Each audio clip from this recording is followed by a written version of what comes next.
Good evening, ladies and gentlemen. Today we are going to teach children about chess. The beautiful thing about chess is it's a game that does not discriminate. No matter whether you're a woman who is fighting up against Goliath, or this small child, Isaiah, my grandson, at 6 years old, he could, if he studied and worked hard, beat my ass. So that's what this video is about. We're going to teach the children how to play chess, and it's a great thinking game where you have to both strategize about the kill and takedown while not getting killed and takedown. Okay, first things first is to learn your pieces. So you'll find that the board kind of looks like a checkerboard, and the two end pieces are called a rook, also called a castle because they look like a castle. Okay, and on each side opposite each other, you place your rooks on the very end of the game board. And the way that the rooks move, this is a whole total different thing than checkers. The rooks move vertical and horizontal. As long as a piece is not in the way, it can go from one end of the board vertically all the way to the other end. Likewise, it can go horizontally from one end of the board all the way to the other end. Are you guys getting this? Okay, so this is how this piece moves. Castle moves this way and this way. Isaiah, move your rook. How does it move?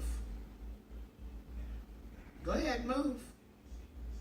Now see, you went vertical. Victoria, you want to try? So he doesn't listen, he doesn't get another try.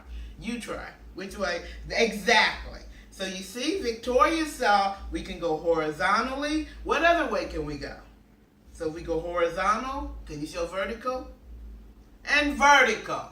So these are the only ways that these pieces can move. And you can take another piece if it's in the way. But if you're blocking with your own pieces, you can no longer go that way. Okay? And to give you an example, look at a pawn. If you have a pawn here, you can only go this far horizontally. Are you listening? Are you listening? So you can only go this far horizontally. However, if your pawn is way down here, you can go all the way up to the pawn. Now, if his piece, your opponent's piece, is here, and you want to take, that's what you can go straight there, take him, and he becomes yours. Now, the scary thing is that this rook here can come and take you, and it becomes your opponent's. And this is a big piece. So you definitely don't want to sacrifice this piece for a pawn unless you're going for a checkmate. And that's the beautiful thing about chess. That's why they call it sacrificing a pawn. Because sometimes you throw that pawn out there knowing that when they take it, you're coming down with a checkmate with a queen or a bishop and a knight. Okay? So, now, we know how the rooks move. The next piece that goes to the rooks is the knight. He's also called the horse. Okay? Victoria, she has her horse. Isaiah has his horse. The horse or the knight is the same piece, goes right next to your rook. So place it by the rook. Place it by your rook. Your rook. Okay? Yeah, it goes. And it also goes right in front. They go right in front of each other. Like this. So there you go. And the knight is a very tricky moving piece. Okay? What I call it is making an L. The knight, you count up to 1, 2, over 1, 1. Or you could count over 1, 1, and then, up 1 and over 1, 2. So each time it's always making an L. So you can go up 1, 2, over 1, or you can go up 1, 1, 2. It always makes an L, like that. Okay, and it's the only piece that can actually jump over your own pieces. All other pieces on the board cannot jump over your own pieces. Okay, the next piece is your bishop. Let's put a bishop down. You get your bishop, He's the one with the mouth. The bishop has a mouth. He's a big mouth. Big mouth. Okay, and he goes right next to the knights. Okay. Now the bishop reminds me of the rooks because they can move all the way across the board, but they move diagonal. And what I do is I call each side has a white bishop and a black bishop. And when I'm saying that the white and the black board pieces. So this is my black bishop. He can never go anywhere but on black. See? He can go on black here. He can go down here. Anywhere from here to here. He can only go. That's your white bishop. He has to stay on white. So he has to come here. See? He can go all the way down here. Yep. Now, yeah, he can go. Now, yours is black. He has to stay on black. That one has to stay on black. So it goes on black, but he has to stay diagonal. Diagonal. Okay? Yeah, Victoria is right. Has to stay on black, but it has to go diagonal. Exactly. Good job, Isaiah. Okay, everybody put their bishops back because the next piece we're going to talk about is the piece that the men love to call their woman. So Victoria has the woman, and we call her the queen, which is this piece. And the queen is powerful. She acts like a bishop and a rook. The queen can go vertical. I said horizontal. Vertical, and she can go horizontal, and she can go vertical. So she can go in all directions, vertical, horizontal, and diagonal. And she can come down like this. She can be from here. She can be on black diagonal. She can be anywhere going diagonal. Yeah, she's a powerhouse with moving. And she's worth 10 points. These here are worth 3, 5, 5. I don't know why the rooks are worth 5 because I don't see them as much different than the bishop, other than maybe their place value on the edges there. Okay, so the next piece we have is my man. Without your man, you're through. You know, this is a patriarchal society.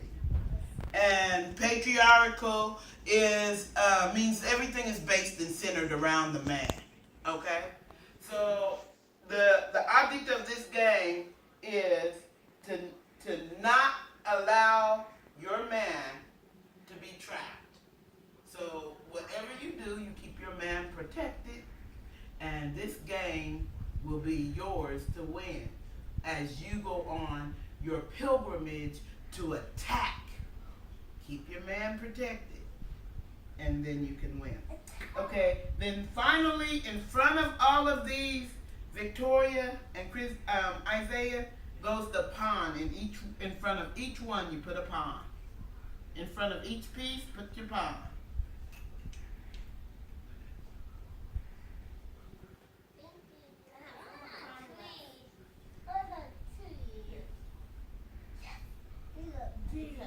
Okay, now this is a fully set board, and we're ready to play.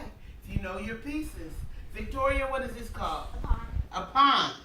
Isaiah, what is this called? A king.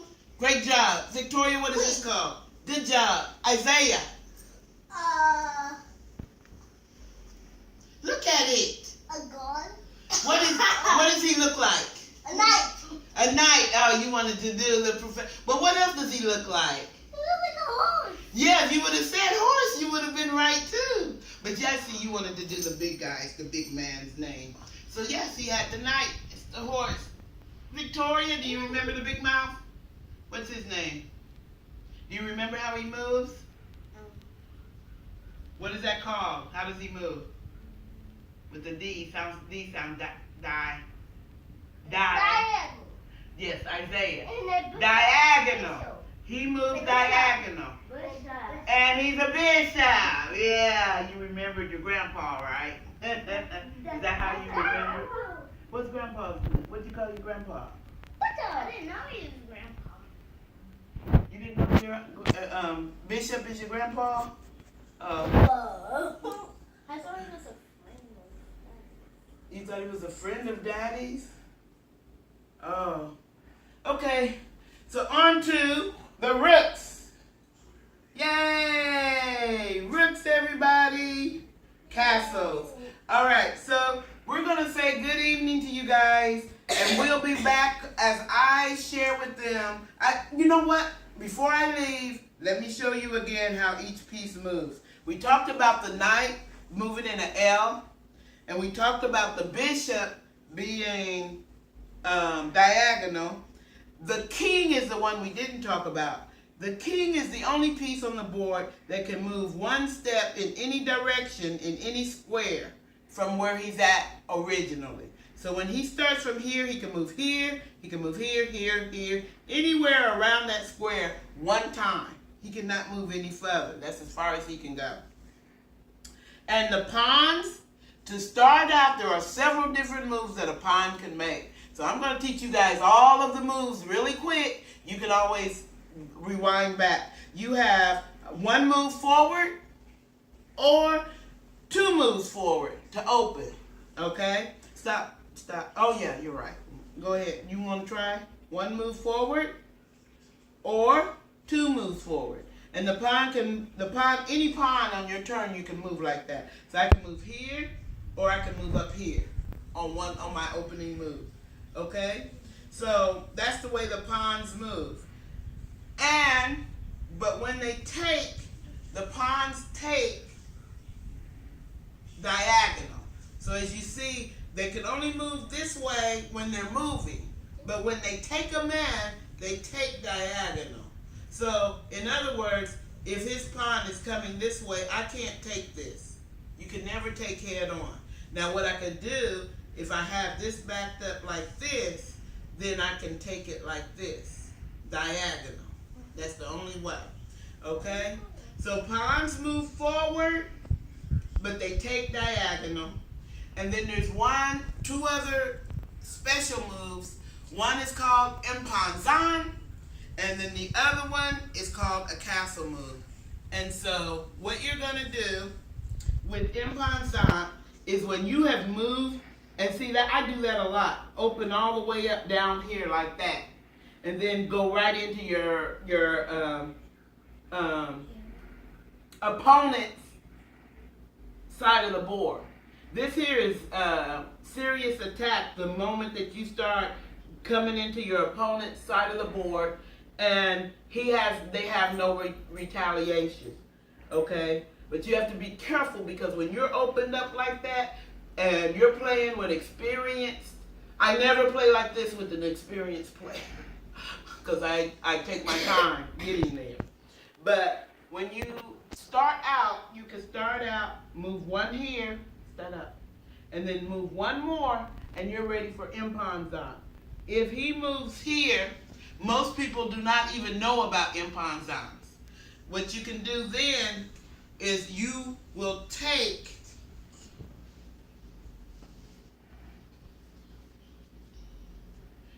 now check this out. This is a serious take. Even though he's here, you have a choice to take it regular like that if you choose. But imposants can also go woo and take it. Imposant is serious. I love that move. So once you're down, but you have to be down here, and that's the only time. Like once you're here, there's no more chance. You can never do imposant again. You have to be in this, just getting into their side of the board, and then you have a choice. Take it regular, like that, or you have a choice of imposant, and you can come down here. If this bishop isn't there, the rook is through. That rook is yours. Because the next move you will take him like this. Uh-oh. Yep. So, now, the other move that's a special move is called the castle. With the castle, I'm going to move these so you can see it very well. With the castle, you must have the space in between the king and the rook open. and you can castle to either side. Make sure you're not castling it right into the way of the enemy's line. Like, for example, and you can't cancel if he can check. Like, if this bishop is here, you cannot castle. Okay? But if everything is clear and you won't be in check to castle, you move the king over 1, 2. Set the rook in front of it. That's the castle move. Okay? And I'll show you again. This is this regular set of the board. We've moved the knight out. We've moved the bishop out. And now this is open. So to castle is 1, 2 with the king. It's always the king that is moving in the castle. 1, 2. Then you just put the rook in front there. Okay? Now if you castle this way, it's the same thing. Okay? So if I want to castle this way, I move the king. 1, 2. Put the rook on the other side of it. And there you have all the moves, all the pieces. Good luck, everybody, and I'll come back with you when these two are kicking my butt. Bye.